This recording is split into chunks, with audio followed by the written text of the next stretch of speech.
Assalamualaikum warahmatullahi wabarakatuh. Minta maaf, masih lagi tengah belajar nak guna.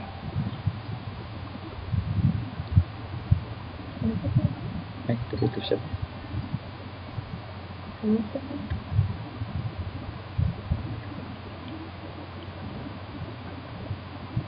Kita tunggu sekejap, insya-Allah. Kawan-kawan kita mula masuk.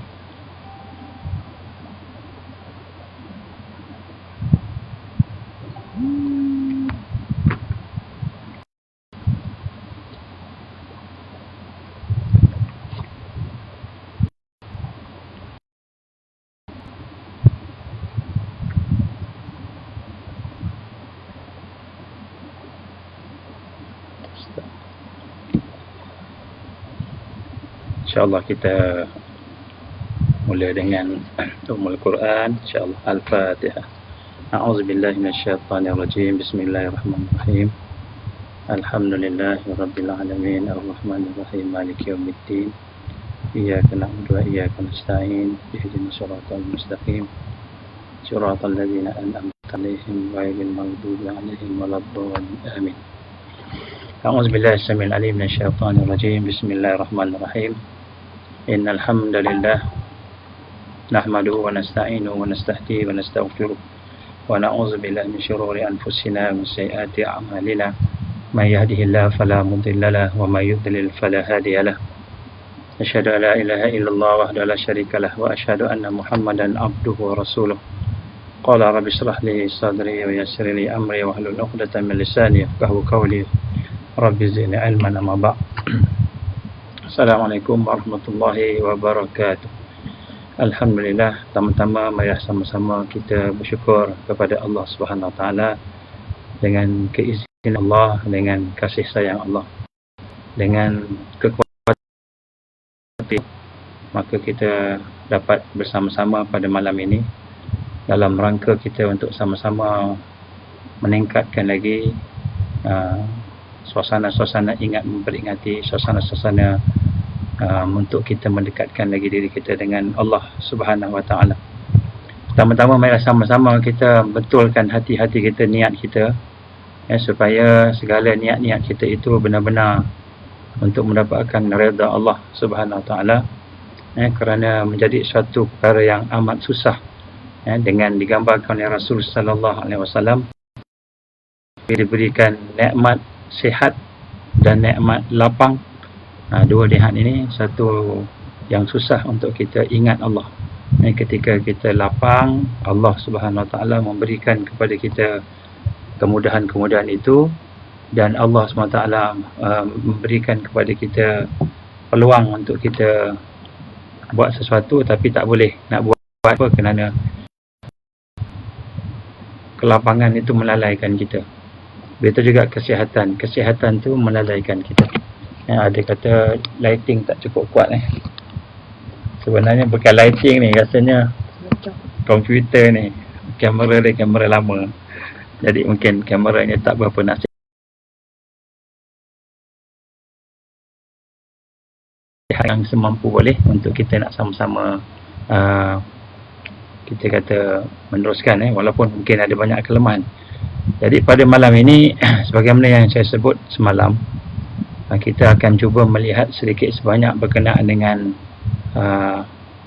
apa yang berlaku sekarang, berkenaan dengan bencana COVID-19 ini yang sedang berlaku, dan adakah perkara yang berlaku itu merupakan perkara yang berlaku secara natural ataupun tidak natural, ataupun perkara yang berlaku itu adakah dia merupakan perkara yang dirancang oleh orang-orang tertentu, ataupun mungkin perkara-perkara itu adalah perkara-perkara yang memang telah ditetapkan oleh Allah Subhanahu Wa Taala berlaku dengan sebab-sebab yang kita semua pun tak tahu apa sebab-sebabnya. Walau bagaimanapun kita melihat bagaimana keadaan. Ada tak clear ada tempat yang tak berapa clear sangat, gambar pun tak terang Bagi sekejap ya. Saya cuba ni sekejap. Ada permintaan daripada Pucung dan sebagainya. Sekejap. Saya ada file yang saya nak sharekan di sini. Saya menggunakan komputer sebab saya nak tunjukkan satu presentation yang saya dah siapkan.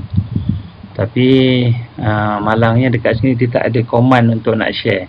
Ada siapa-siapa pandai teknikal ya? Mana dia? Sekejap.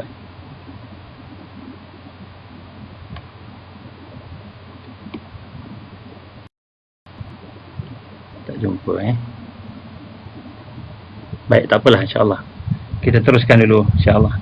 Jadi, baik, yang pertama sekali, apabila kita berhadapan dengan apa-apa sahaja peristiwa, maka tanda kita ini orang yang ada kekuatan. Ialah apabila kita boleh rasai dalam hati kita bagaimana semua ini adalah satu yang datang daripada Allah Subhanahu Wa Taala. Bila hati kita rasa macam gitu, maknanya kita ni berada di atas jalan yang benar. Jalan yang benar ini ialah apabila kita melihat kehidupan kita ini mendekati Allah Subhanahu Wa Taala, mendekati Allah Subhanahu Wa Taala. Dan apabila kita melihat kepada perkara-perkara yang berlaku dalam hidup kita ini dan perkara itu tidak menyentuh hati kita, maka perkara tersebut sebenarnya adalah perkara yang datang dalam hidup kita dan kita sedang lalai. Kerana perkara yang utama dalam Islam ini ialah apabila kita merasai dengan hati kita. Kalau kita sembahyang contoh, kalau kita solat. Kalau kita solat tapi hati kita tak rasa apa-apa. Maknanya kita baca Bismillahirrahmanirrahim, kita baca Alhamdulillahirabbil alamin, kita tak rasa apa-apa, hati kita tak rasa apa. Maka satu perkara yang menyedihkan ialah sebenarnya kita terputus dengan Allah walaupun kita sedang berkomunikasi dengan Allah dalam solat. Inilah perkara yang ulama-ulama kita beritahu. Ulama-ulama kita ulang-ulang dalam peringatan-peringatan mereka. Kerana yang kita nak sentuh itulah hati kita. Dan di sinilah sebenarnya kekuatan seorang yang beriman kepada Allah Subhanahu Wa Taala. Dan oleh itu kita nak kena sentiasa menjadikan setiap peristiwa yang ada di depan kita, yang berlaku dalam hidup kita ini sebagai suatu peringatan, sebagaimana yang digambarkan oleh Imam Al-Bana rahimahullah. Dia mengatakan bahawa Allah Subhanahu Wa dia tidak mencipta kehidupan semata-mata. Dia tidak mencipta peristiwa semata-mata. Dia tidak mencipta qada dan qadar yang telah ditetapkan, yang telah ditentukan berlaku. Tetapi lebih daripada itu, bijaksananya Allah, kekuasaan yang ada pada dia, kesempurnaan yang ada pada Allah tadi, maka dia juga mencipta sistem yang boleh mendidik kita, meningkatkan diri kita. Cumanya masalah manusia kita pada hari ini, hati-hatinya itu tidak ada sensor yang nak mengesan, tidak ada suatu kekuatan untuk nak merasai, kerana perasaan tadi dia datang daripada hati-hati yang bersih. Jadi sebab itulah ini perkara yang pertama sekali. Dan bagi seorang yang beriman, tidak ada suatu pun perkara yang berlaku melainkan semua itu merupakan suatu yang memang menjadikan dia lebih kuat, lebih dekat dengan Allah, walaupun perkara itu perkara yang menyakitkan dia. Jadi sebab tu kita kena tengok, kena cek hari ni. Kalau hati kita masih lagi susah, masih lagi sedih dengan sesuatu yang kita hilang dalam hidup kita. Apa yang kita hilang? Mungkin kita hilang kebebasan nak bergerak, mungkin kita hilang pendapatan, mungkin kita hilang kesihatan, mungkin ada di kalangan kita yang hilang kawan-kawan, tak boleh nak bercakap, dah tak boleh nak berjumpa. Macam kita ni terpaksa menggunakan online, yang tak boleh nak berjumpa secara berdepan. Mungkin kita kehilangan sesuatu yang kita suka, maka sekiranya kehilangan tersebut menyebabkan hati kita merasai bahawa itu adalah satu kesusahan ataupun satu kepedihan, maka kita reflect balik, tengok balik, rupa-rupanya yang bagi kita susah, yang bagi kita sakit, yang bagi kita hilang, itu adalah Tuhan Allah Subhanahu Wa Taala. Dan apabila Allah memberikan kepada kita sesuatu itu, sudah tentulah ada hikmah yang banyak. Tidak ada satu pun yang berlaku secara tak sengaja, melainkan semua taklah menyebabkan penyusunan Allah Subhanahu Wa Taala. Ini perkara yang mungkin ramai dah tahu, tapi yang menjadi masalahnya ialah apabila perkara ini kita tak rasa dalam hati kita. Jadi bagaimana kita nak rasa dalam hati kita ini suatu yang susah, tetapi tidak mustahil, tidak mustahil. Baik, yang pertama sekali kita nak kena syukur pada Allah. Kita tengok balik hidup kita, dan kita kena tengok adakah kita hari ini meningkat mendekati Allah ataupun semakin kita rasa jauh daripada Allah. Kalau kita rasa semakin dekat, Alhamdulillah. Kerana apa yang saya nak sampaikan sebenarnya pada malam ini adalah bukan suatu yang, bukan hanya setakat kita nak bincang tentang COVID-19 itu, tetapi sebenarnya ialah berkenaan perancangan-perancangan musuh-musuh yang ada di depan, di belakang kita, yang kadang-kadang perancangan-perancangan itu yang tidak kita perasan. Malahan setengah-setengah daripada kita menolak terus. Dia kata mana ada perancangan jahat, mana ada pakatan jahat, mana ada konspirasi. Ada orang yang tolak terus. Sedangkan kalau kita tengok dalam sirah Rasulullah sallallahu alaihi wasallam, para pakatan jahat, perancangan jahat, konspirasi ini berlaku. Ada orang nak bunuh Rasul, ada orang nak merosakkan orang Islam dengan memboikot. 3 tahun dia boikot sebelum Isra' Mi'raj. Kalau kita tengok sirah balik, kena boikot. Ada yang diseksa, dirancang untuk dibunuh, ditangkap dan sebagainya. Macam-macam perancangan-perancangan jahat yang dibuat, dan kemuncaknya adalah mereka nak membunuh Rasulullah sallallahu alaihi wasallam. Dan perancangan ini berterusan zaman Nabi Musa. Kita mendengar bagaimana Fir'aun merancang dengan pembesar-pembesar dia untuk menghancurkan Nabi Musa. Zaman Nabi Isa pun sama juga. Di setiap zaman, para rasul, para anbiya, mereka sentiasa diancam oleh perancangan-perancangan jahat yang memang kita lihat berlaku secara langsung dan secara tidak langsung. Sama ada perancangan itu diketahui oleh Nabi-Nabi dan Rasul pada ketika itu, ataupun dia diberitahu oleh Allah Subhanahu Wa Taala. Kerana perancangan itu sulit. Perancangan itu perancangan yang tersembunyi, yang tak tahu. Orang Islam tak tahu, sebab orang Islam ni dia baik sangka dengan semua orang. Orang ni dia sentiasa meletakkan kebaikan kepada orang lain. Tawaduk, itu memang orang Islam. Dan memang kita kena ada sifat tawaduk itu, kita kena ada sifat baik sangka. Tetapi pada masa kita kena faham, di sana ada musuh yang merancang untuk menghancurkan kita. Dan mereka merancang untuk menghancurkan kita bukan hanya setakat dengan menggunakan senjata, bom, pedang ataupun apa-apa saja yang kita katakan sebagai perkara yang boleh menghancurkan, tetapi mereka merancang untuk merosakkan di seluruh aspek kehidupan kita. Yang pertama sekali, apa yang mereka rosakkan? Akidah kita. Itu pertama sekali. Akidah kita, pegangan hidup kita, perasaan kita, rosak perasaan. Contoh rosak perasaan kita, hari ini contohnya kita lebih seronok tengok TV daripada tengok Al-Quran. Jadi bila hati kita dah seronok dengan TV lebih daripada Quran, maknanya perasaan kita dah ada kacau bilau kat situ. Apabila kita lebih berminat dengan dunia berbanding dengan akhirat, kita nampak semua dolar aja, duit saja, maka itu maknanya perasaan kita pun dah dirosakkan. Apabila hati kita terpengaruh dengan cinta-cinta dunia, cinta-cinta manusia daripada cinta yang sebenar, hakikat sayang pada Tuhan yang menjadikan kita pun, perasaan kita, akidah kita telah disentuh, telah dirosakkan. Berbagai perkara. Sehingga kan kita melihat hari ini orang Islam, walaupun dia Islam tapi dia jauh dari Allah.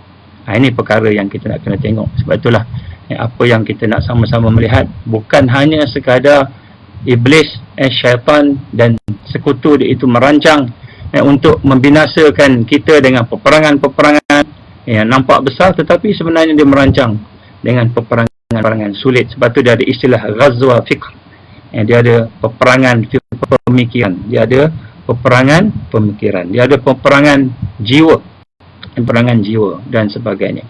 Malahan kalau kita melihat apa yang mereka sedang lakukan sekarang, peperangan itu telah mula memuncak, dan oleh kita tidak memahami akan hakikat ini, maka kita tertangkap dengan apa sahaja yang kita gambarkan dengan satu yang baik, tapi rupanya di belakangnya itu tidak baik. Saya bagi satu contoh, tuan-tuan, perempuan yang dirahmati Allah. Saya bagi satu contoh kita dan mungkin berdepan dengannya sekarang. Apabila berlaku pertukaran kerajaan, contohnya kerajaan PH jatuh, kerajaan PN ambil alih, maka kita melihat di kalangan sahabat-sahabat kita, di kalangan saudara kita ni, yang mungkin begitu terasa dengan perkara tersebut, maka mulalah kadang-kadang kita mengeluarkan perkataan-perkataan, mengeluarkan kata-kata yang sampai menyakitkan hati, yang sampai kita kata merosakkan hubungan kita dengan sahabat-sahabat kita tadi. Walaupun sebenarnya kata-kata kita tu kita rasa macam biasa apa-apa, tapi rupa-rupanya hati-hati terguris, sebab kita merendahkan dia dan sebagainya. Yang kita sokong tu pemimpin, minta maaf saya sebut sini, yang kita sokong tu pemimpin politik yang ada di sini. Bukan nak kata pemimpin politik tak bagus, bukan begitu, tapi nak sebut taksub kepimpinan tadi, sehingga kan kita mengabaikan persahabatan, kita mengabaikan ukhuwah. Ini juga adalah merupakan serangan-serangan yang sedang berlaku pada umat Islam hari ini. Kita tidak melarang untuk berpolitik, kan? Bukan kita kata jangan politik, bukan kita kata jangan, bukan kita kata boleh kita memberikan pandangan-pandangan, bukan. Tapi jangan sampai akibat daripada politik, taksub kita dengan satu-satu kepimpinan yang ada, menyebabkan kita dengan sahabat-sahabat kita bergaduh, sahabat-sahabat kita yang terasa hati, sampai ada yang kata bodoh, sampai ada yang kata engkau ni kufur pun ada. Ada yang sampai pekat macam itu. Saya tengok kadang-kadang hati saya sedih. Setiap kali saya buka WhatsApp group yang mempunyai fitnah-fitnah begitu, hati saya selalu sedih. Tapi saya tak nak keluar daripada grup itu sebab saya nak perhatikan apa yang berlaku. Mudah-mudahan sekurang-kurangnya saya tahulah realiti sahabat-sahabat, kawan-kawan yang ada. Ini semua adalah merupakan serangan-serangan yang kita tak perasan kadang-kadang berlaku dalam kehidupan kita. Bukanlah kita nak katakan bahawa orang ini betul, orang ini salah. Tetapi yang penting ialah kita mengutamakan apa yang penting, iaitu yang pertama sekali hubungan dengan Allah Subhanahu Wa Taala. Saya nak menyebutkan tuan-tuan pada malam ni, yang pertama hubungan dengan Allah. Hubungan dengan Allah adalah hanya digambar hari kita boleh sembahyang, kita boleh puasa, kita boleh baca Quran, kita boleh buat, kita kata amalan-amalan yang ada dalam kehidupan kita. Dan amalan-amalan itu dia tidak akan cukup, melainkan amalan itu benar-benar dihidupkan bersama dengan hati yang dihayati kepada amalan-amalan tadi. Contoh, kalau kita kata solat, solat ini dia bukan hanya sekadar kita tangan cakap Allahu Akbar. Hari ini saya bagi satu contoh. Kita ada masalah. Apa masalah kita? Tak kira lah apa masalah kita. Kita pun solat Allahu Akbar. Dalam sembahyang tu kita teringat masalah kita tu. Kita teringat masalah kita. Kita teringat apa yang kita nak kena buat lepas ni. Kita teringat apa yang kita rasa sebelum tu. Jadi sebenarnya siapa yang akbar? Masalah yang akbar ke yang besar ataupun Allah yang besar? Ini merupakan satu perkara yang kadang kita tak perasan. Sebab itulah tuan-tuan perempuan rahmati Allah Subhanahu Wa Taala, dalam kehidupan ini para ulama tasawuf contohnya menekan kita ahlullah, orang yang dikatakan sebagai ahli Allah, orang yang mendekati Allah, orang yang merupakan hamba Allah yang Allah redha. Yang pertama sekali ialah orang yang sentiasa berjalan menuju pada Allah. Hidup dia ni berjalan menuju kepada Allah. Kalau istilah orang-orang tasawuf dipanggil salikin. Kalau istilah orang-orang haraki dipanggil kan mutarabbi, ataupun orang-orang yang duduk dalam tarbiyah. Orang-orang yang nak berjalan menuju kepada Allah Subhanahu Wa Taala, yang nak meningkatkan diri dia. Ini nombor satu. Jadi kita lihat orang yang berada di atas jalan untuk menuju kepada Allah inilah orang yang akan menjadi orang yang dekat dengan Allah. Inilah orang yang beruntung. Tapi untuk mendapatkan keadaan itu, maka kita kena berada dalam suasana-suasana yang akan saya sebut sekejap. Pertama. Yang kedua, orang yang sampai pada Allah. Yang pertama disebut orang yang berjalan berjalikin. Orang yang salik ni, yang berjalan ni, orang yang sedang memerhatikan hidup dia. Hidup dia ni tertingkat ke tidak dalam hubungan dengan Allah? Hidup dia tertingkat tidak? Hidup dia makin dekat tidak? Takarub tak dengan Allah? Ini orang yang salikin.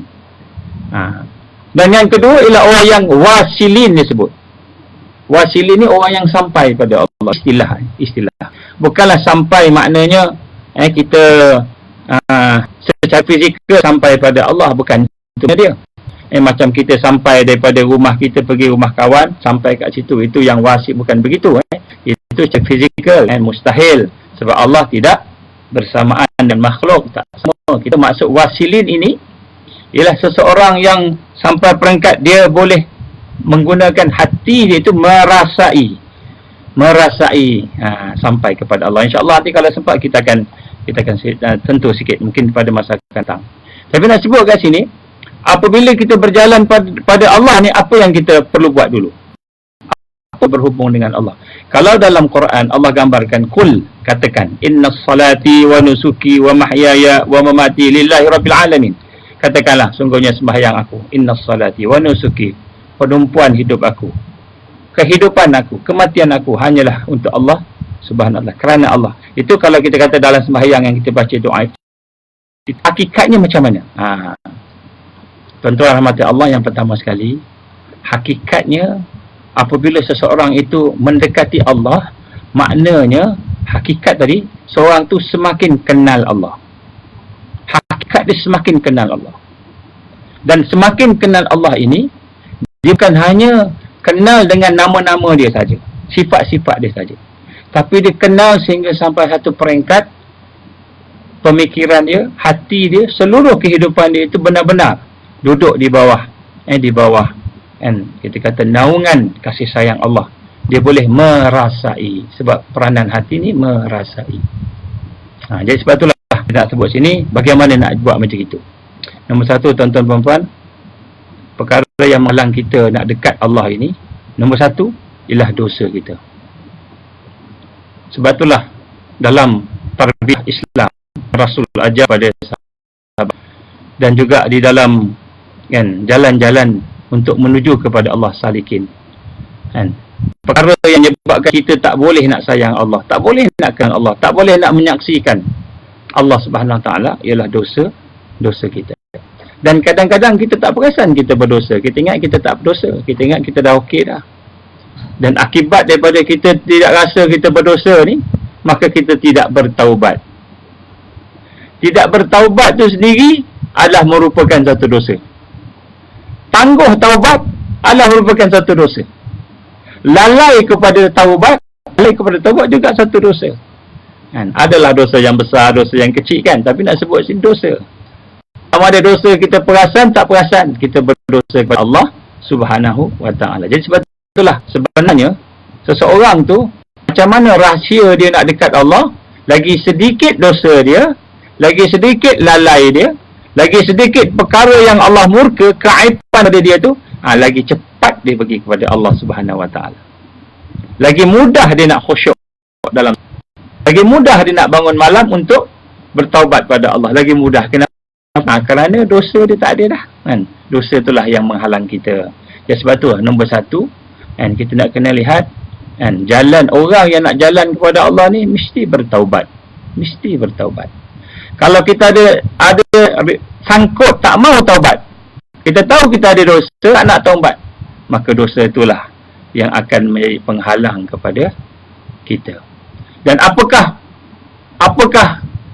malapetaka, bencana yang lebih teruk daripada COVID-19 ini, ialah apabila kita menangguhkan taubat kita. Kita tangguh taubat. Kenapa kita kata ini malapetaka? Kerana kita lihat antara perkara yang akan menyebabkan seseorang itu mendapat su'ul khatimah, kematian yang buruk, ialah apabila dia menangguh taubat dia. Walaupun dia pejuang, dia mujahid, orang yang berjihad, walaupun dia orang yang beramal, walaupun dia orang alim, orang yang ada ilmu, tapi tak nak bertaubat. Tengok diri sendiri tak mau bertaubat, maka bila dia tidak bertaubat, maka ketika itu dia telah meletakkan dinding yang besar di hadapan dia untuk dekat dengan Allah Subhanahu Wa Taala. Sebab itulah bila kita sebut ikhlaskan hati, maka ikhlaskan hati itu sebenarnya ialah kita nak betul-betul berlaku benar di hadapan Allah. Berlaku benar di hadapan Allah ni maknanya kita benar-benar tidak ada kita kata satu perasaan, satu perkara yang kita sembunyikan, kita tipu diri kita sendiri dengan di hadapan Allah Subhanahu Wa Taala. Sebab itulah yang kita lihat di sini, rahsia bagaimana pertolongan Allah itu sampai kepada kita. Nombor satu, bila kita berlaku benar di hadapan Allah. Dan inilah tanda kita kenal Allah. Kalau kita tak kenal Allah, kita tidak akan merasai bahawa Allah melihat kita. Allah mendengar apa yang kita bisik-bisik. Kita tak tahu. Kita duduk seorang-seorang, kan. Jadi ini nombor satu. Ya, sebab itulah tuan-tuan, puan-puan rahmat Allah SWT, masalah kepada umat kita pada hari ini, kenapa umat-umat kita susah sangat nak meningkat. Mungkin boleh meningkat sekejap aja. Mungkin dia boleh meningkat pada masa-masa yang tertentu sahaja. Mana-mana dia tengah semangat tu dia meningkat lah. Tapi selepas beberapa keadaan dia futur pula, tak boleh. Kawan-kawan kita tengok, kawan-kawan saya sendiri pun di ujian. Dan antara ujian-ujian yang digambarkan oleh kawan-kawan kita kadang-kadang bila bincang-bincang balik ialah kadang-kadang kita kuat semangat, tapi lepas tu kita rasa lemah, rasa tak boleh nak buat dah. Kalau semayang tu mula-mula kan kita kata hebatlah semayang kita tu, tapi sampai satu peringkat tak boleh dah, kita futur, kita lemah dan mudah terpengaruh dengan kelalaian, mudah sangat. Kenapa? Kerana rupa-rupanya ada dosa-dosa kita yang kita tak perasan, yang kita tidak bertaubat kepadanya. Jadi inilah perkara yang kita nak kena tengok dalam kehidupan kita, dan akhirnya menyebabkan kita ni tidak boleh mendekati Allah Subhanahu Wa Taala. Baik. Ya, sebab itulah perkara yang pertama, tuan-tuan, puan-puan, sahabat-sahabat, saudara-saudara sekalian, kita nak kena sama-sama iman kita dan kita berlaku benar. Macam mana nak berlaku benar? Bila kita melihat diri kita nampak banyak dosa. Bila kita nampak banyak dosa, kita pun menyesal. Bila kita menyesal, lepas tu barulah kita boleh nak bertaubat. Hari ni kita tidak menyesal, sedangkan esok mati dah. Esok nak mati dah. Jadi itu nombor satu. Perkara nombor dua, tuan-tuan, taubat ni kalau kita tidak laksanakan, siapa pun, tak kira dah dia orang alim ke, dia orang yang banyak berjihad ke, dia orang yang banyak ilmu, banyak kita kata akhlak dia baik, lingkungan dia baik, anak ustaz, dia mungkin ustaz, apabila dia tidak bertaubat, maka dia akan berhadapan dengan kesusahan untuk mendekati Allah. Siapa yang tidak bertaubat, maka dia belum lagi dipilih oleh Allah untuk duduk dalam tarbiyah Islam. Siapa yang masih lagi menangguh taubat, sayang dengan dosa lebih daripada sayang pada Allah, maka dia belum lagi terpilih untuk duduk di atas jalan mendekati Allah Subhanahu Wa Taala. Ini hakikat dia. Dan sebab itulah kita lihat, apabila kita tidak benar-benar merasakan keperluan kita untuk melihat dan meneliti, menyesali kelemahan-kelemahan kita, keaiban kita, maka ketika itu kita utamakan nafsu, kita mengutamakan syaitan. Jadi tuan-tuan, jadi perkara apabila kita menangguh taubat. Menangguh taubat. Yang pertama sekali tuan-tuan, bila kita tangguh taubat ni, Allah akan tarik taufik untuk kita beramal. Untuk kita beramal. Maknanya apa? Taufik ni apa? Taufik ni maknanya kekuatan untuk kita melakukan satu amal. Kalau kita nak sembahyang tu, kalau kita nak sembahyang, nak puasa, nak apa sebagainya, maka pada ketika itu ada taufik daripada Allah, ada kekuatan Allah bagi, ada keizinan, baru kita boleh buat. Kalau tak boleh buat. Walaupun kita tahu fadilat dia, kita hafal sebagainya, hadis-hadisnya, kita tak boleh buat sebab tak ada kekuatan. Nombor satu, siapa yang tangguh taubat, tak mau bertaubat, dia tahu dia ada dosa, tak mau bertaubat, amaran Allah Subhanahu Wa Taala ialah Allah akan tarik kekuatan untuk beramal. Kekuatan untuk beramal. Dia ada 3 benda ni. Ini penting tuan-tuan. Ni sebagai perkara yang pertama sekali. Apa contoh tadi? Dia akan lemah, dia futur. Tak boleh. Kalau dulu dia boleh sembahyang malam sampai banyak rakaat, sekarang tak boleh sembahyang dah. Kalau dulu boleh baca Quran, menghayati, tak boleh dah baca Quran. Baca pun sikit-sikit. Kalau dulu suka tolong orang, sekarang ni susah nak tolong orang. Rasa nak pentingkan diri sendiri lebih daripada pentingkan diri orang lain. Dan kalau dulu dia merasakan bahawa dia suka sangat buat baik, sekarang ni nak buat baik payah, berat. Kalau boleh dia lebih suka tengok diri dia sendiri. Ini Allah telah tarik taufik amal. Maknanya Allah memberikan kepada dia ni hidayah, ada ilmu tapi tak boleh nak beramal. Ada ilmu tak boleh amal. Ini kenapa sebabnya? Sebab nombor satu, para ulama menggambarkan kita, Imam Ghazali, Ibn Qayyim, Ibn Taymiyah, ulama-ulama yang kita lihat, kita tengok, kaji dalam kitab-kitab, dia kata nombor satu, kerana tangguh taubat. Peringkat pertama, Allah tarik amal. Sebelum ni rajin pergi program-program Islam. Sekarang ni nak pergi dah tak boleh dah, masjid semua dah kena tutup tak masuk. Tapi hati kita terasa nak ikut. Sebelum ni kita nak buat, ataupun sebelum ni boleh buat, tapi sekarang dah tak ada rasa nak buat. Itu maknanya Allah Subhanahu Wa Taala telah menarik taufik daripada dia untuk beramal. Jadi apabila kita dah mula tidak beramal, futur, lemah dalam beramal, maka ketika itulah kita tahu ada dosa yang kita tangguh. Tak mau bertaubat dengan Allah. Baik.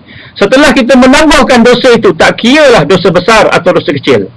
Kalau kita tangguh, Allah akan tarik daripada kita taufik ilmu pula. Taufik ilmu.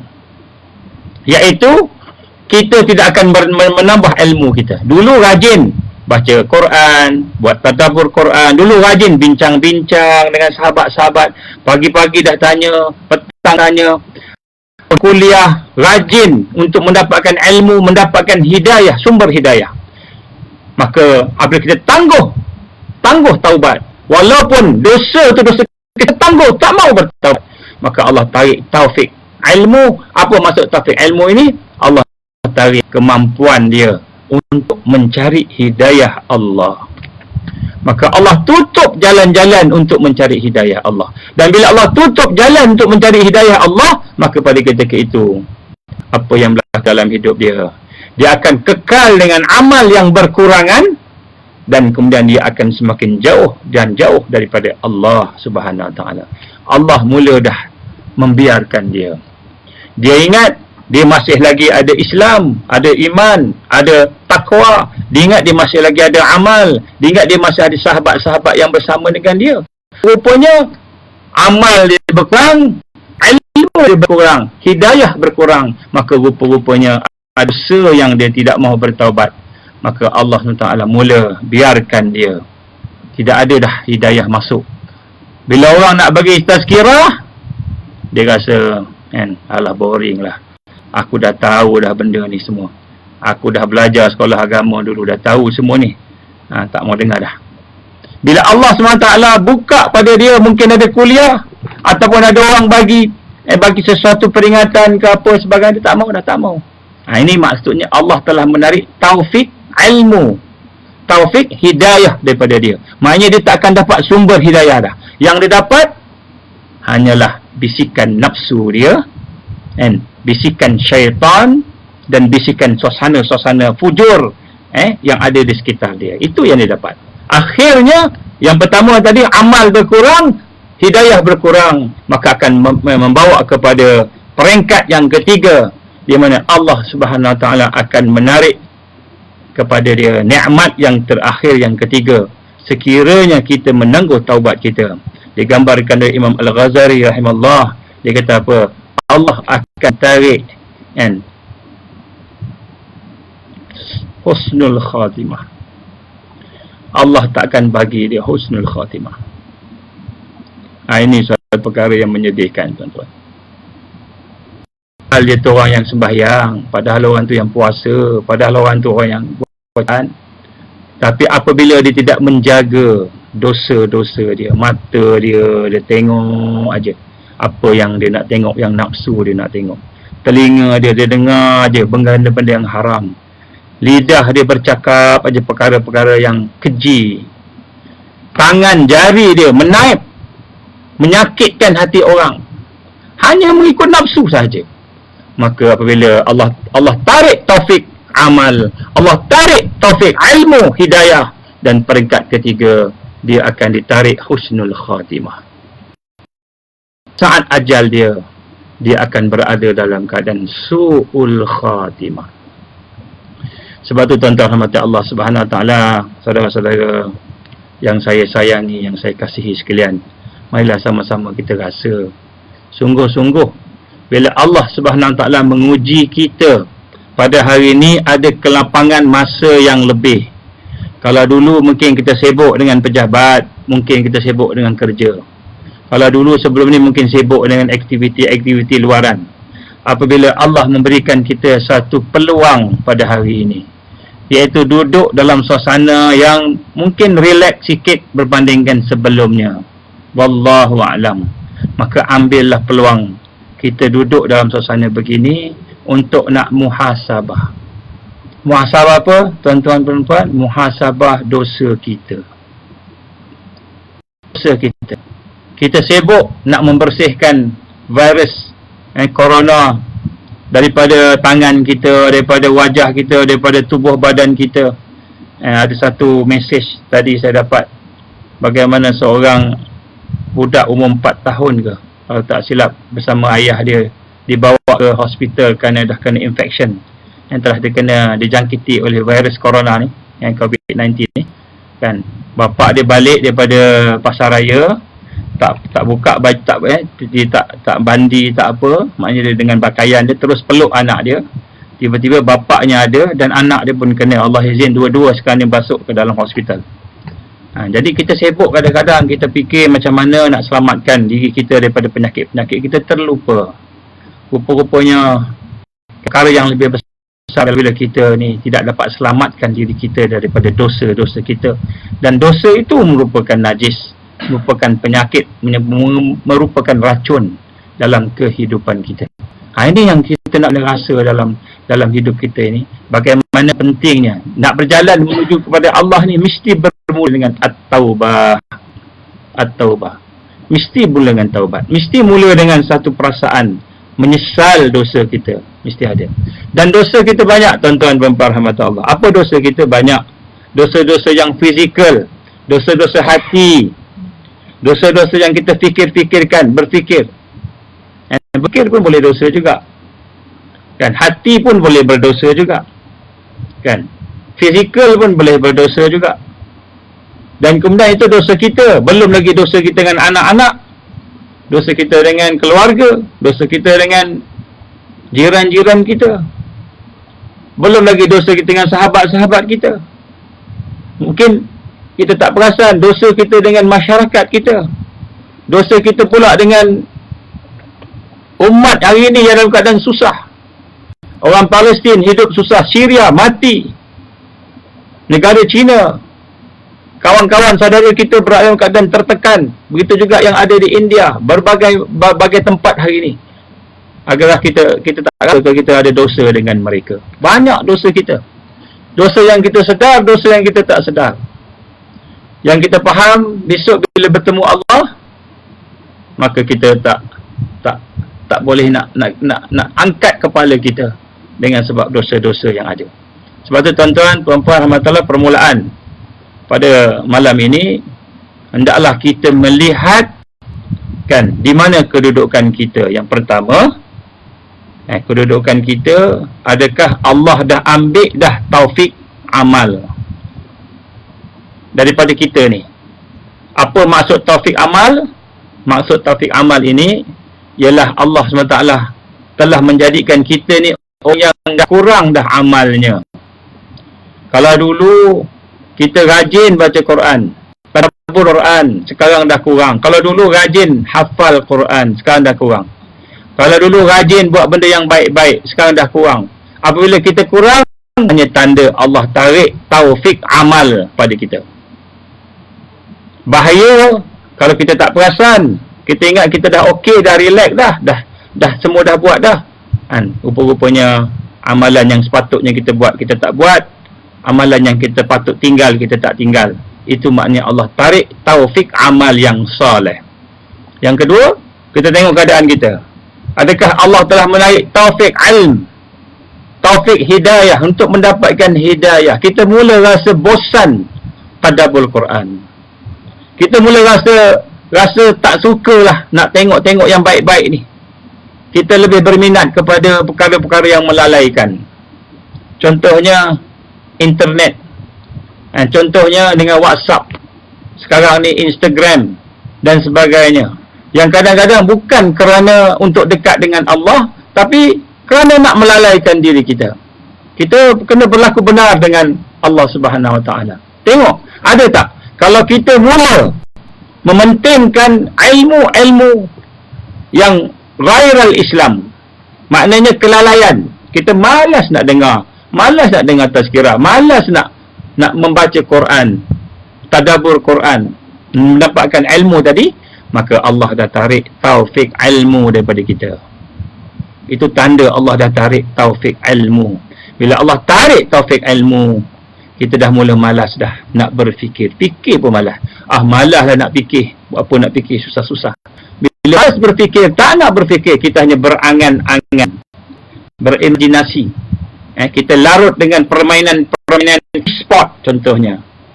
Kita larut dengan game komputer. Minta maaf saya sebut kat sini. Larut dengan perkara-perkara tersebut, maka itu tanda Allah telah mula menarik taufik ilmu daripada kita. Kita lebih suka hidup bersama dengan game. Suka tengok main sebagainya kan. Tengok, hati kita seronok, cenderung.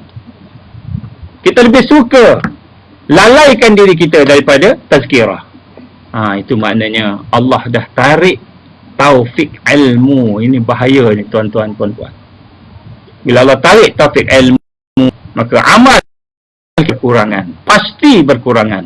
Sebab berkurangnya amal, itu taufik ilm yang kedua. Yang ketiga, Allah tarik taufik untuk dia mengucap kalimah syahadah, mendapatkan husnul khatimah di akhir hayat. Tuan-tuan rahmati Allah SWT.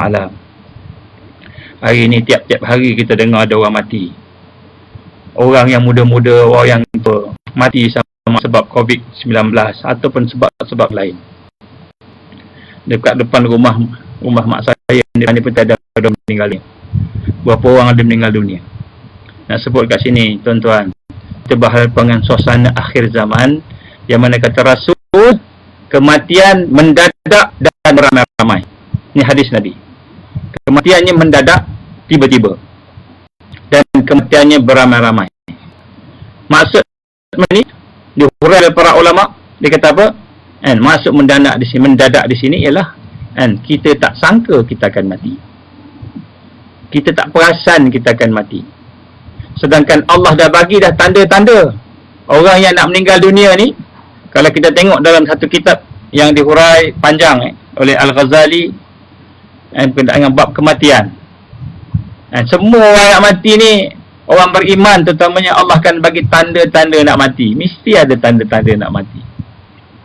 Tapi oleh kerana kita dah ditarik dengan taufik, dah ditarik dengan taufik amal tadi, kita tak nampak, maka berakhir dengan su'ul khatimah. Sebab itulah tuan-tuan yang Allah SWT, maka mari kita kembali kepada Allah. Nombor satu, kita tengok dosa kita. Ada berapa hari lagi ni duduk karantin kan? Saya nak minta sama-sama kita, termasuk saya lah, tengok dosa kita. Tiap-tiap malam, bangun malam, kita bertaubat pada Allah. Kalau kita tak boleh menangis lagi tuan-tuan, maknanya kita ni keras hati kita. Hati kita keras. Macam mana cara nak menangis tuan-tuan? Antara yang ajar daripada ulama kita, hendaklah kita latih diri kita berfikir. Berfikir macam mana? Kita berfikir dosa yang kita buat. Kita pernah buat ke tak? Contohnya kita pernah di satu tempat pada tertentu. Maka kita ingat dosa tu, ingat. Kalau kita ingat dosa tu, Allah Maha mengingat. Allah lebih ingat daripada kita. Jadi pada masa tu, kita kenangkan bagaimana kita buat dosa di hadapan Allah. Allah tak ambil kita. Allah tak tarik nikmat kita. Allah tak hukum kita pada masa tu. Allah bagi kita peluang hidup sampai sekarang. Mungkin dosa tu dah 10 tahun dah. Mungkin dosa tu dah 20 tahun dah. Allah tak ambil apa-apa pun daripada kita. Allah bagi peluang. Maka ketika itulah kita rasa, ya Allah, aku buat dosa depan kau. Ya Allah, aku buat dosa banyak. Ya Allah, tapi engkau biarkan aku, engkau bagi peluang pada aku untuk bertaubat. Ya Allah, engkau beri peluang pada aku untuk baiki diri aku. Ketika kita berfikir demikian, kita rasa sayang Allah pada kita. Allah sayang kepada kita lebih daripada kita sayang diri kita. Maka ketika itu, insya-Allah kita boleh menangis. InsyaAllah kita boleh menangis. Tapi apabila kita tidak mengingati dosa kita, dan kita tidak mengenal bagaimana rahim Allah, rahman ya Allah, rahmat Allah daripada kita, tak boleh nangis. Hati kita takkan rasa apa-apa. Para ulama dah mengajar pada kita. Rasul sallallahu alaihi wasallam suruh kita bermuhasabah, tengok balik. Macam mana? Ni masa-masa ni kita tengok. Bayangkan tuan-tuan, saya nak sebut sini, bayangkan. Kita duduk kat rumah, kita keluar berjaga-jaga, tiba-tiba kena juga COVID-19 ni. Kena juga virus ni. Kena juga. Tengah jalan-jalan, kena juga. Balik jaga, kena juga. Bayangkan kita kena, kita sakit. Saya dapat banyak gambar, video orang tak. Bagaimana orang yang kena COVID-19 ni nak bernapas, punya seksa nak bernapas. Saya sebenarnya pernah kena dulu sekejap. Masa tu saya di Mekah. Benar sekejap. Saya nak baring, tak boleh bernapas. Saya duduk, mula-mula duduk boleh bernapas. Baring tak boleh bernapas. Lepas tu saya duduk pun tak boleh bernapas dah. Nak bernapas tu dia rasa macam dua-dua hidung tersekat. Bernapas dengan mulut. Gitu. Masa tu. Rasa badan rasa macam kita kata kena macam sengal-sengal, satu badan sengal-sengal. Masa tu alhamdulillah saya di Mekah. Saya ingat lagi malam tu juga saya keluar, saya pergi ke Kaabah minta pada Allah. Buat tawaf, minta ke Allah, ya Allah, kalau engkau izinkan aku sihat, aku akan beribadah padamu semampuku. Ya Allah, tolonglah ya Allah, minta minum air, doa, minum air Zam-Zam, doa. Allah izin, alhamdulillah. Dalam 2-3 malam habis sakit tu. Alhamdulillah pada masa tu. Tapi dapat sempat rasa tu punya sakit tu. Saya rasa macam hidung ni tersumbat. Tak boleh nak bernapas. Jadi bayangkan kalau kena dan tiba-tiba tak ada ubat. Sekarang ni tidak ada vaksin. Memang tak ada vaksin. Tidak ada vaksin. Dan kita hanya dijaga saja. Yang boleh menyembuhkan kita itu baru kita rasa hanya Allah sahaja. Bayangkan pada masa tu, kan, agaknya bagaimana. Ataupun anak kita kena, orang yang kita sayang kena, isteri kita, suami kita kena penyakit tersebut, ayah kita, mak kita kena penyakit tersebut. maka sudah tentulah hati kita gundah gulana, hati kita sedih dan sebagainya. Maka ketika itulah kita nak kena ambil peluang dengan peristiwa-peristiwa yang ada ni, nak rasa bagaimana dan Allah SWT memberi kita peluang untuk kita bertaubat. Itu nombor satu. Nombor dua, tuan-tuan,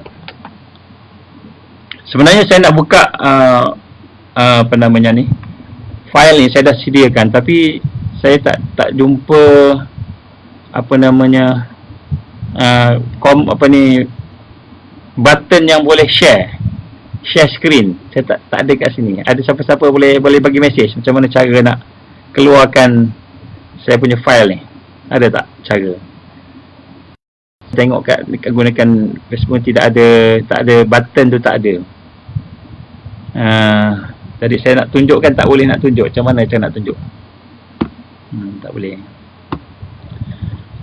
Saya dah siapkan dah satu presentation untuk tuan-tuan puan-puan sekalian. Sebenarnya berkenaan dengan ancaman COVID-19 ni, sama ada dia menyebabkan kita kebangkitan ataupun keruntuhan, menyebabkan kita ni bangkit ataupun jatuh. Jadi sebenarnya di dalam presentation saya ini, saya dah akan beritahu beberapa poin yang penting untuk kita faham dalam rangka kita nak memahami bagaimana perancangan yang ada. Saya bacakan, insya-Allah saya bacakan. Saya nak tunjuk ni tak dapat ni. Baik, saya bacakan. Baik, yang pertama tuan-tuan,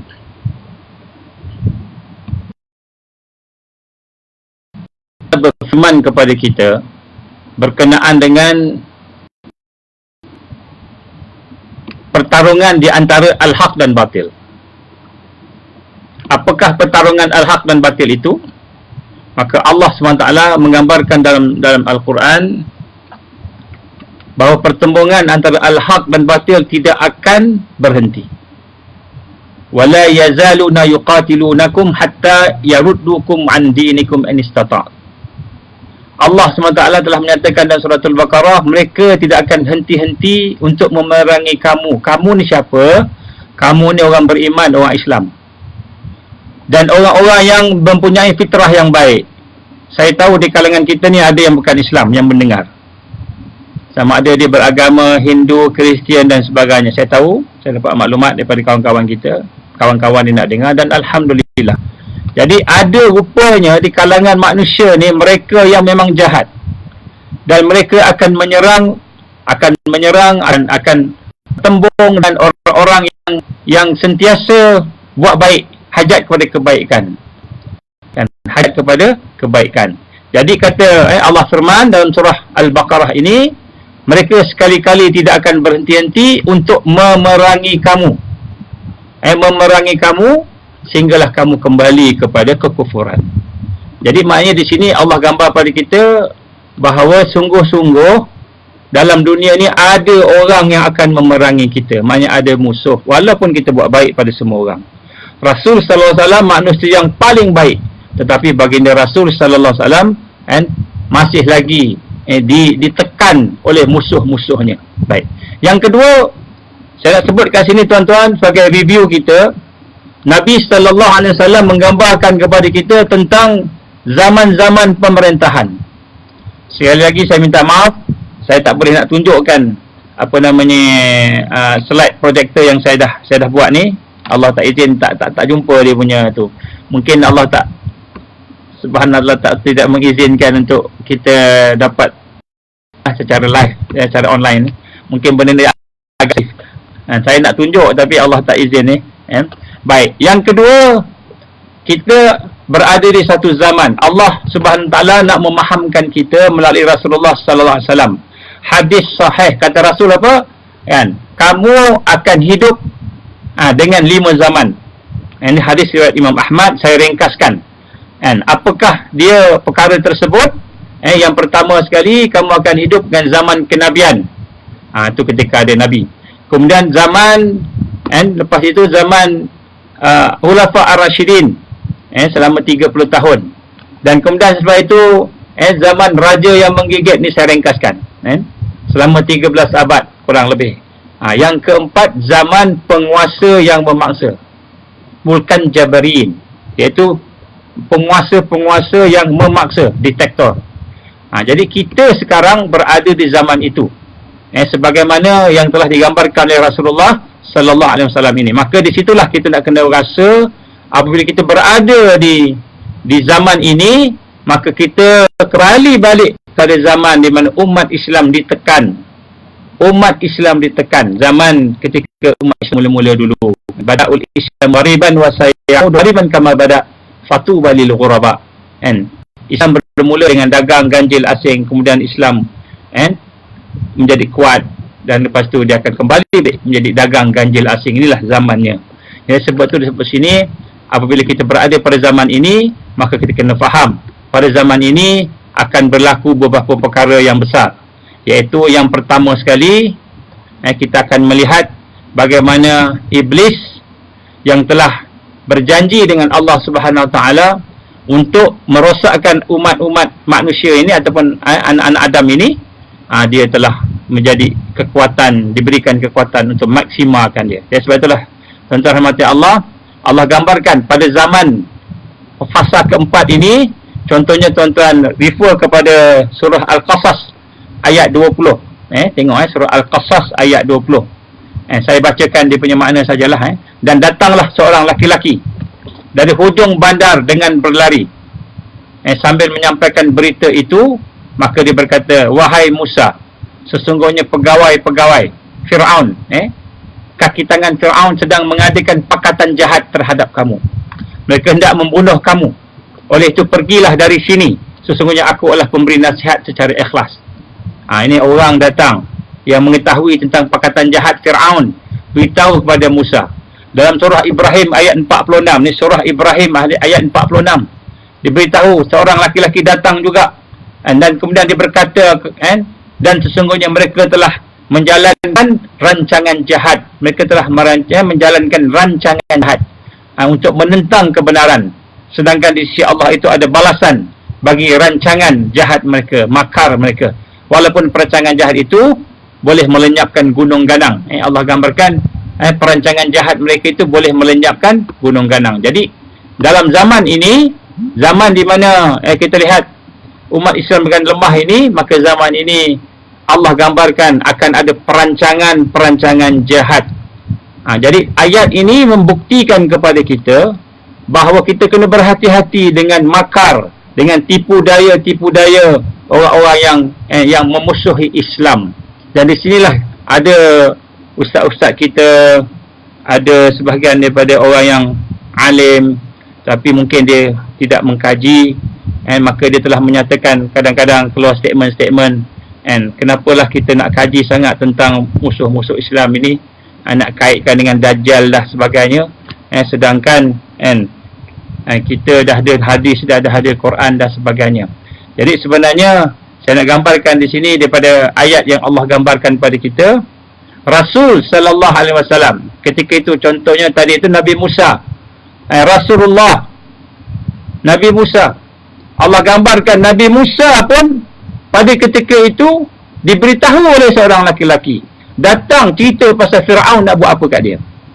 Begitu juga Nabi-Nabi yang lain. Malahan Rasul sallallahu alaihi wasallam sendiri diberitahu oleh Allah Subhanahu Wa Taala tentang perancangan dan pakatan jahat kaum musyrikin untuk membunuh dia secara rahsia. Secara tak tahu. Maka di sinilah kita melihat, bagi kita orang Islam, kita kena cerdik, kena faham dengan apa yang berlaku di sekitar kita. Jangan tengok yang tersurat sahaja, kerana ada rupanya perancangan-perancangan licik daripada mereka yang tersirat.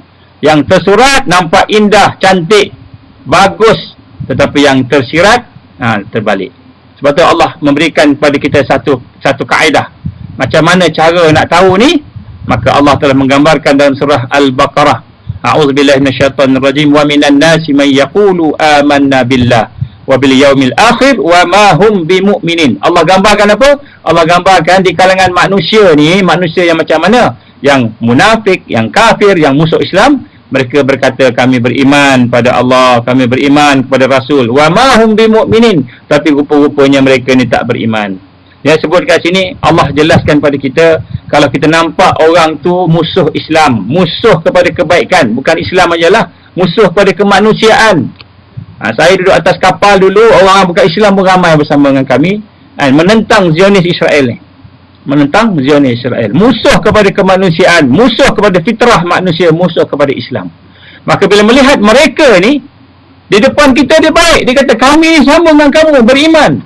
Kami beriman dengan kamu. Kami beriman pada Allah, pada hari akhirat. Kami pun sembah Tuhan juga. Wa ma hum bimu'minin, sebenarnya mereka tak beriman. Ini bukan yang saya cakap ni. Allah firman dalam suratul Baqarah. Sebab tu jangan tertipu. Jangan kita begitu naif. Dengan kita melihat sesuatu yang berlaku, kita hanya mengambilnya di surface saja, on the surface je. Di sini kita kena tengok. Kemudian sebab tu Allah gambarkan pula dalam surat Maidah ayat 82. Allah kata apa? Allah firman, la tajidna ashaddan nas adawatan lil ladzina amanu al-yahud wal ladzina asyraku. Pasti berjumpa dengan orang yang syaddan nas, orang yang keras permusuhannya terhadap orang-orang yang beriman. Adawat, orang yang bermusuh dengan orang beriman, itu mereka itu dia Yahud, Zionis dan juga asyraku, orang yang mensyirikkan Allah Subhanahu wa taala. Dari sini kita lihat bagaimana mereka ini ada wujud, perancangan jahat ni wujud. Dan perancangan jahat ini, siapa kepala dia? Kepalanya tidak lain dan tidak bukan ialah iblis. Ialah iblis, itu kepala dia. Jadi sebab tu kita nak kena faham bahawa bagaimana hari ini kadang-kadang kita tak perasan. Kita ingat iblis ni tak buat apa-apa. Rupanya iblis ni ada buat macam-macam. Macam-macam dia ada buat. Baik. Kemudian nak sebut kat sini berkenaan dengan COVID-19. Apa COVID-19 ni? COVID-19 ni tuan-tuan perempuan, rupa-rupanya setelah kita tengok secara adil, maka kita akan berjumpa dengan beberapa pandangan. Saya akan bacakan beberapa pandangan sebab tak boleh nak tunjuk, saya bacakan. Yang pertama sekali, pandangan pakar. Pakar virus. Virologis. Contohnya, pakar daripada India. Antaranya, namanya Anand. Anand Ranaradan, antara orang-orang yang mengkaji tentang virus COVID-19.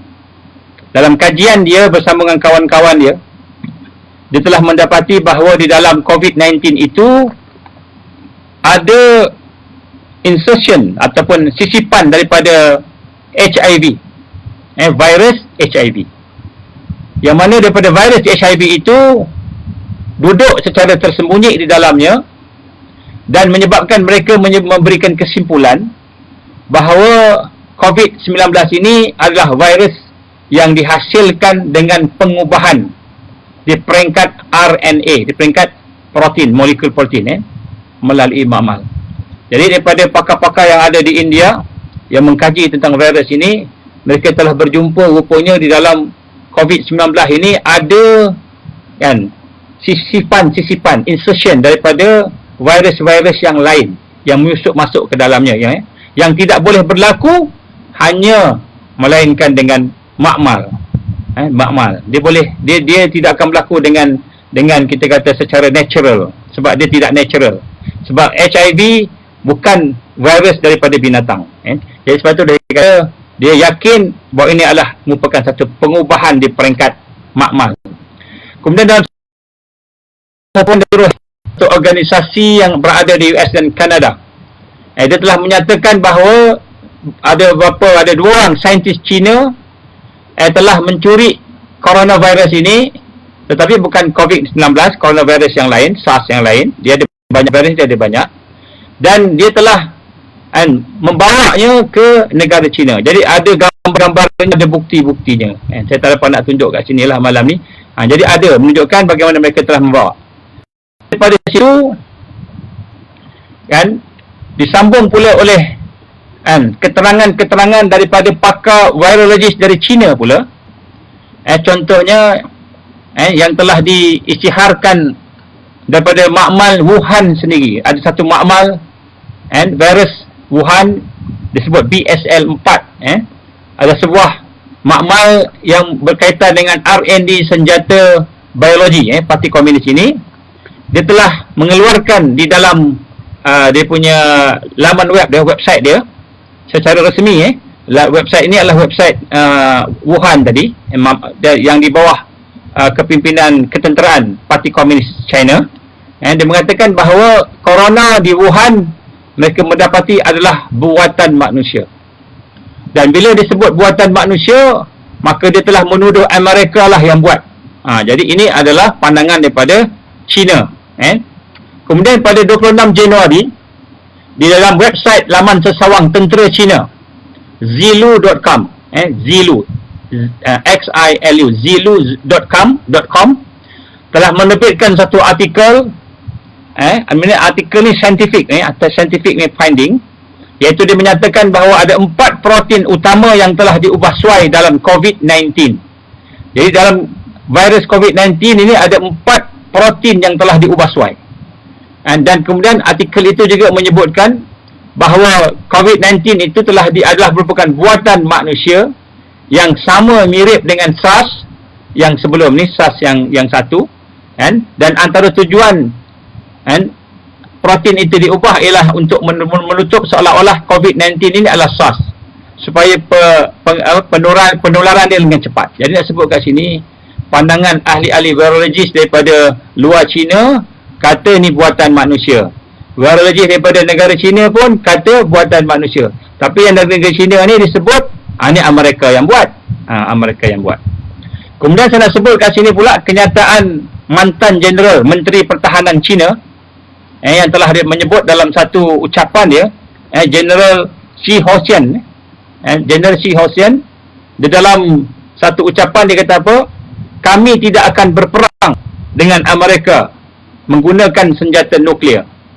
Kerana semua orang yang mati, semua orang akan mati bersama-sama. Kami tidak sebodoh itu. Tetapi kami akan menggunakan satu senjata rahsia yang non-destruktif, yang tidak menghancurkan, tetapi boleh membunuh ramai orang, iaitu senjata biologi. Jadi kenyataan ini telah dikeluarkan oleh General Shi Houxian sebelum ini, yang merupakan mantan Menteri Pertahanan China, yang menyatakan bahawa mereka akan menggunakan senjata biologi. Senjata biologi. Pada masa yang sama, kita melihat pula pandangan daripada pakar-pakar ketenteraan. Contohnya Profesor Dr. Koni Rahakundini Bakri daripada Indonesia, di Universiti Indonesia. Dia telah menyatakan bahawa COVID-19 ini adalah senjata biologi untuk pembunuhan massal. Ini disebut oleh dia dalam kajian dia lah. Dan kemudian satu kenyataan yang dikeluarkan oleh seorang pegawai, mantan pegawai CIA, Philip Giraldi, juga telah menyatakan, dia kata COVID-19 tidak terjadi secara natural, melainkan secara mutasi genetik yang telah dihasilkan di USA dengan kerjasama Israel. Maka virus bertujuan untuk menghancurkan China dan Iran, iaitu musuh terbesar US. Sini kita lihat bagaimana kenyataan daripada mantan CIA. Jadi kita tengok sini, Trump pun cakap, Trump pun ada mengeluarkan kenyataan. Dia menyatakan bahawa virus ini China yang buat. China pun ada mengeluarkan kenyataan bahawa virus ini Amerika yang buat. Jadi semua orang tengok konspirasi ini jadi pening. Tak ada orang yang buat lah, sebenarnya Allah yang buat. Memang Allah Subhanahu yang menjadikan, tetapi nak sebut dekat sini Allah SWT bukan saja menjadikan, tetapi dia mesti ada tangan-tangan manusia. Sebabnya zahral fasad fil barri wal bahr bima kasabat aydin nas. Allah menyanjung kepada dia, berlaku kerosakan. Kamu lihat kerosakan di daratan, di lautan, disebabkan tangan-tangan manusia. Baik, soalan di sini, kenapa senjata biologi? Sebelum kita pergi jauh, kenapa senjata biologi? Maka di sinilah kita tengok ada 7 perkara kenapa senjata biologi menjadi pilihan. Yang pertama sekali, senjata biologi ini sangat murah dari sudut nak menyerang. Nak buat serangan 1 km persegi menggunakan senjata biologi ini, kos dia hanyalah $1 je. Kos dia. Kalau senjata konvensional, memerlukan $2,000 untuk 1 km persegi kalau nak buat serangan. Dan kemudian kalau senjata nuklear menggunakan memerlukan 800 USD untuk 1 km persegi. Dan senjata kimia 600 USD. Ini adalah antara analisa yang ada. Yang sebut kat sini, senjata biologi ini dia murah dari sudut implementation. Dan kemudian murah dan mudah untuk dibawa ke mana-mana mudah, dan kemudian tidak mudah dikesan dengan X-ray, tidak mudah dikesan oleh anjing pengesan dan sebagainya, dan kemudian dia mudah untuk disebarkan. Jadi ini antara perkara yang kita tengok bagaimana kenapa senjata biologi ini digunakan. Dan kemudian disebut di sini, oleh itu siapa sebenarnya yang buat? Ini soalan ni. Ini soalan ada orang tanya kat saya. Kan? Jadi nak sebut kat sini, kita nak tahu siapa yang buat, kita tengok ke mana kesudahan dia. Baik, di sini ada beberapa perkara. Yang pertama sekali, kita melihat kesan COVID-19 ini disebarkan supaya mewujudkan kekacauan dan kerugian ekonomik secara global. Itu nombor satu. Jadi nombor satu kita tengok apabila datang virus ni, yang pertama sekali huru-hara, satu dunia huru-hara.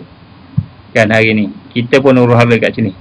Kan kemudian yang kedua ialah kerugian ekonomi secara global. Satu dunia miskin akan jadi miskin.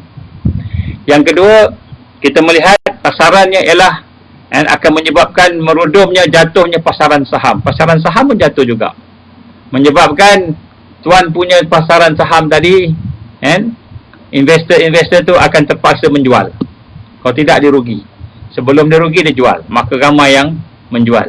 Dan apabila menjual itu dia akan ada yang membelilah. Siapa yang membelinya? Okey.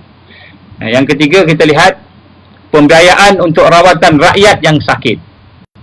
Untuk nak kuarantin pekerja-pekerja untuk mencegah penularan. Macam kita hari ini, kita terpaksa kuarantin duduk dalam rumah masing-masing supaya virus ini tidak tertular.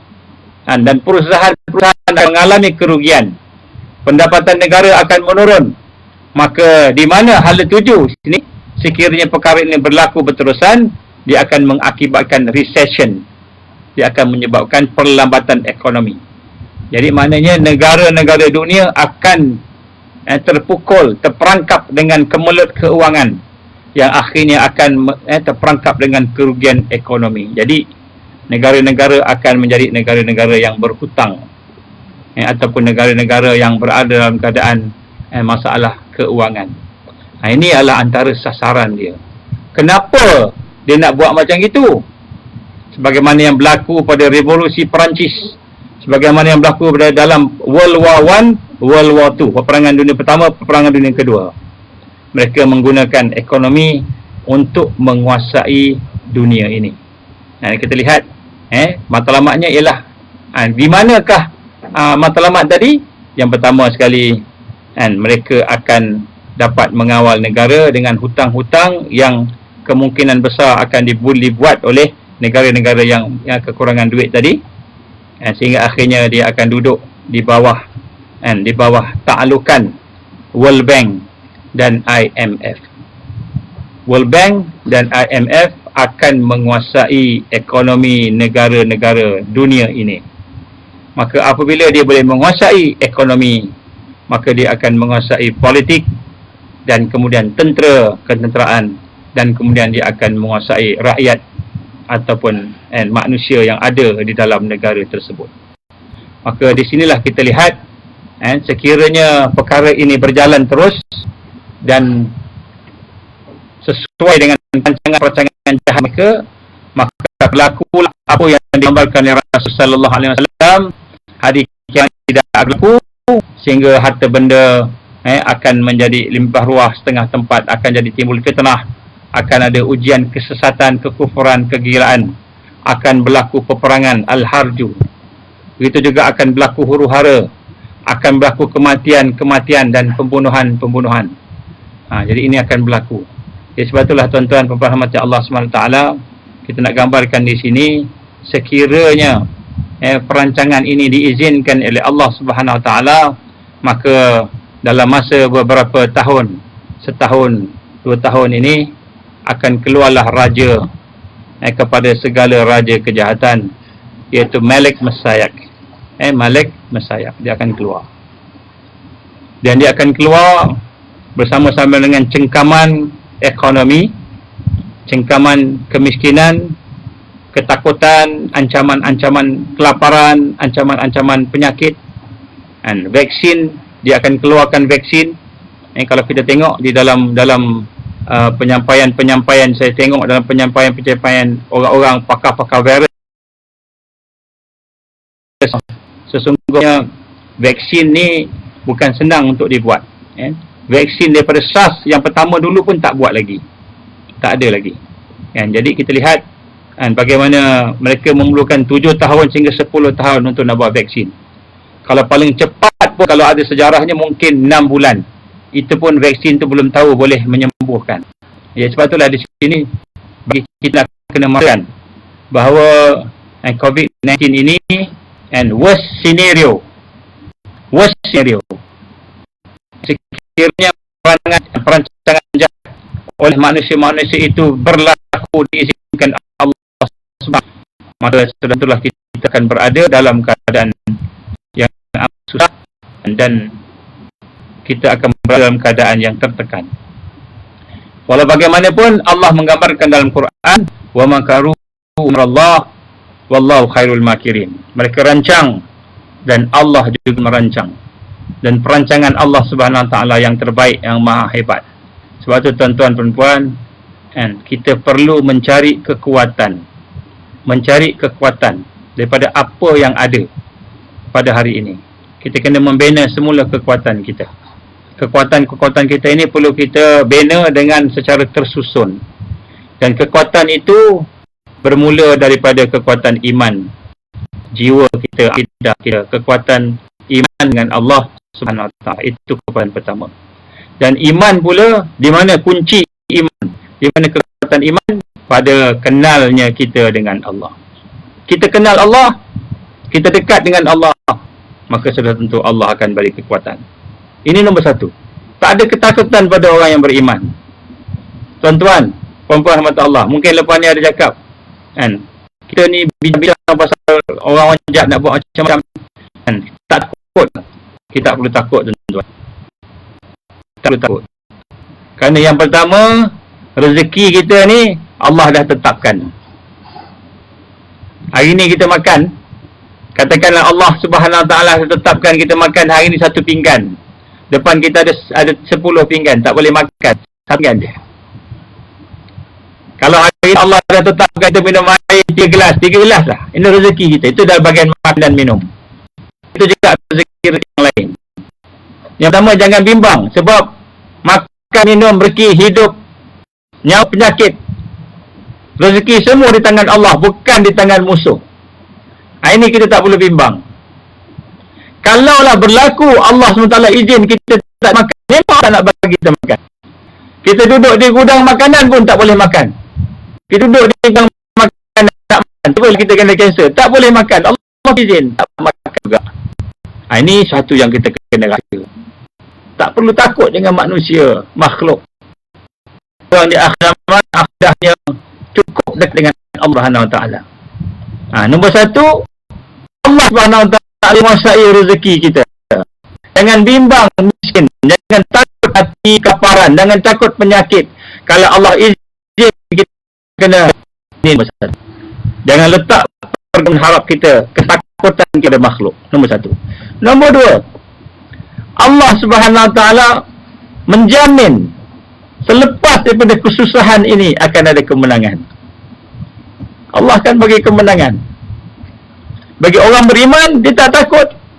Sebab apabila dia menang, sama ada dia menang dengan kemenangan di dunia ini, hidup mulia, ataupun kalau dia dah sampai ajal, dia mati syahid, mati ada kemuliaan. Jadi yang kedua, apa lagi jaminan menang? InsyaAllah, kalau tengok presentation yang saya dah buat ni, memang Allah akan bagi kita menang. Cumanya sebelum menang akan ada ujian ketakutan, akan ada ujian kelaparan, akan ada ujian kesakitan. Tapi macam mana nak berhadapan dengannya? Berkata Said Al-Qudri, Rahman ya Rasulullah, aku mendengar sahabat-sahabat berbincang tentang Dajjal, tentang kenal besar di akhir zaman. Maka bagaimana cara kita berhadapan dengan Dajjal ataupun dengan tentera-tentera Dajjal? Mereka kuat ya Rasulullah, macam mana? Mereka ada makanan, mereka ada semua. Maka apa kata Rasul sallallahu alaihi wasallam? Rasulullah dia cakap dengan Said Al-Khudri, dia kata, "Hai sahabatku, sesungguhnya Dajjal tu dia ada apa yang Allah bagi kat dia, tapi Allah maha hebat, maha kuat, lebih kuat daripada dia. Buat apa kita nak bimbang dengan Dajjal? Buat apa nak bimbang dengan yang lain kan?" Baik. Jadi ini menyebabkan sahabat-sahabat rasa terhibur dengan pengetahuan tentang akhir zaman. Bukan dia rasa takut, dia rasa kuat, makin kuat. Maka bertanya Sayyidatina Aisyah radhiyallahu anha, ditanya pada Rasul, "Ya Rasulullah, bagaimana keadaan Ahab ketika fitnah melanda?" Maka kata Rasul, "Ramailah yang akan cedera, ramai yang akan mati, meninggal dunia." Betul, ada yang sakit, ada yang cedera. Dan bagaimana kami? Tak ada makanan, sakit, mungkin penyakit datang banyak, COVID-19 dan sebagainya. Mungkin ada apa-apa yang kesusahan. Bagaimana kami ya Rasulullah? Aisyah bertanya kepada Rasul sallallahu alaihi wasallam. Apa jawab Rasul? Senyum. Apa kata Rasul sallallahu alaihi wasallam? Ya Aisyah, pada masa itu Allah akan berikan makanan, minuman, dan akan berikan kekuatan kepada orang beriman dengan zikrullah. Dengan zikrullah. Mereka berikir subhanallah, alhamdulillah, wa la ilaha illallah, Allahu akbar. Dengan zikrullah Allah bagi kenyang. Dengan zikrullah Allah bagi hilang haus. Dengan zikrullah Allah bagi sihat tak sakit. Maka Rasul dah bagi jawapan dah pada kita. Maka persoalan kita hari ini, macam mana kita nak mendekatkan diri kita dengan zikrullah yang boleh kenyangkan. Sebab hari ini kita zikir, kita makin lapar. Makin zikir makin lapar, makin zikir makin haus. Banyak bacaan haus. Macam mana? InsyaAllah penyelesaiannya dah ada.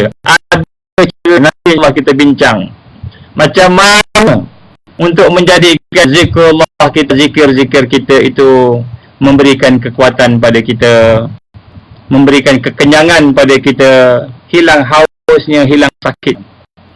Bagaimana cara kita nak menjadikan zikrullah itu memberikan kebahagiaan pada kita, memberikan kekuatan pada kita. InsyaAllah semua semua perkara tu Rasul dah ajar dah pada sahabat-sahabat dan telah diturunkan pada para ulama kita, dan insya-Allah kita pun dah dapat dah insya-Allah. Jangan bang, jangan takut. Sebab tu tuan-tuan perempuan rahmat Allah SWT, soalan-soalan yang tuan-tuan saya dah jawab, walaupun soalan yang agak sensitif nak jawab kat sini. Nak jawab di dalam online ni, kita dipantau ni. Dipantau. Apa yang pantaunya ni? Yang pantau nak tengok siapa orang beriman yang ada. Siapa orang yang takut dengan Allah lebih daripada takut dengan makhluk. Siapa orang yang berpegang dengan kekuatan takwa kepada Allah. Jadi grup-grup kita dalam dunia ni, itulah dia akan dilihat, diperhatikan. Macam saya kata tadi, ketakutan kita, pergantungan kita, harapan kita, kita tekan pada Allah Subhanahu. Kalau Allah kita kan hidup, alhamdulillah, hidup dengan kemuliaan, hidup bersama iman, hidup bersama takwa. Kalau Allah izinkan kita mati bersama iman. Dan sebenarnya hakikat hidup dan mati bersama iman ini orang yang berjaya di dalam kita kata perjalanan hidup ke insya-Allah. Itulah insya-Allah untuk malam ni saya tengok sahabat Rasul ni kalau boleh panjang-panjang sikit. Saya pun tengok dah panjang dah ni kan. Cumanya saya minta maaf sangat-sangat tak dapat nak tunjuk slide projector tu. Slide apa ni, PowerPoint yang saya dah prepare. Saya tak boleh nak tunjuk sebab ada masalah teknik. Saya tak tahu nak guna macam mana ni. Baru belajar. Dan saya minta maaf juga sebab kualiti gambarnya ni tak berapa elok sebab guna komputer lama, tak canggih. Dan saya minta maaf lah, insya-Allah mudah-mudahan segala kelemahan-kelemahan ini menguatkan lagi hubungan kita dengan Allah Subhanahu Wa Taala. Saya ulang lagi sekali. Yang pertama, malam ni marilah sama-sama kita gembira. Apa kita kena gembira? Sebab Allah pilih kita untuk termasuk dalam golongan orang yang Allah sayang. Apa dia sayang? Orang yang bersama dengan peringatan, ilmu, taufik amal. Kita nak kena rasa dan Allah pilih kita. Yang kedua, Allah SWT telah memberikan kepada kita panduan. Tuan-tuan, 3 keadaan tadi saya sebut tadi. Yang pertama, taufik amal. Kalau amal kita makin berkurang, tak ada lain lah sebabnya. Mungkin kita sayang dengan buang satu-satu. Dosa mata lah, dosa cakap, lidah lah, dosa telinga dan sebagainya. Yang kedua, taufik ilmu. Kita tengok kita makin kurang ilmu kita. Hidayah kita makin tidak bertambah. Kita tak ada majlis tazkirah. Buat majlis tazkirah di tempat kita. Kalau tidak ada kuliah di masjid, buat di rumah. Kita hidupkan tazkirah. Kita hidupkan majlis peringatan. Mudah-mudahan taufik ilmu bertambah. Baca Quran sama-sama. Dan kemudian selepas itu, kita haraplah mudah-mudahan Allah SWT tidak akan tarik taufik untuk kita mengucap kalimah syahadah yang mendapat husnul khatimah di akhir hayat kita. Jadi semua itu yang menghalangnya ialah dosa-dosa kita. Maka insya-Allah kalau ada kesempatan esok saya akan cuba baikilah benda ni. Kalau siapa tuan-tuan puan-puan yang ada kelapangan, besok insya-Allah kita akan sambung sikit lagi berkenaan dengan bagaimana kita ingin menghidupkan zikrullah sehingga dengan zikir kita boleh dapat merasai tenang dia. InsyaAllah.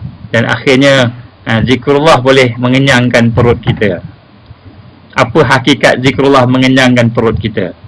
Zikrullah boleh menghilangkan haus kita. Zikrullah boleh memberikan kepada kita kekuatan. Jadi akhirnya kita akan memahami apa Rasul sallallahu alaihi wasallam dengan zikir-zikir yang menjadi makan, yang menjadi minuman, yang menjadi sumber kebahagiaan kepada kehidupan, insya-Allah. Jadi insya-Allah tuan-tuan, puan-puan sekalian, kita sambung. Saya ucapkan jazakumullahu khairan katsira kepada semua. Mudah-mudahan Allah rahmati kita dan mudah-mudahan Allah memberikan kepada kita kekuatan untuk istiqamah. Istiqamah. Sebab apa tuan-tuan? Sebab yang susah sekali ialah nak istiqamah. Itu yang susah sekali. Dan apa kita buat tiap hari tuan-tuan?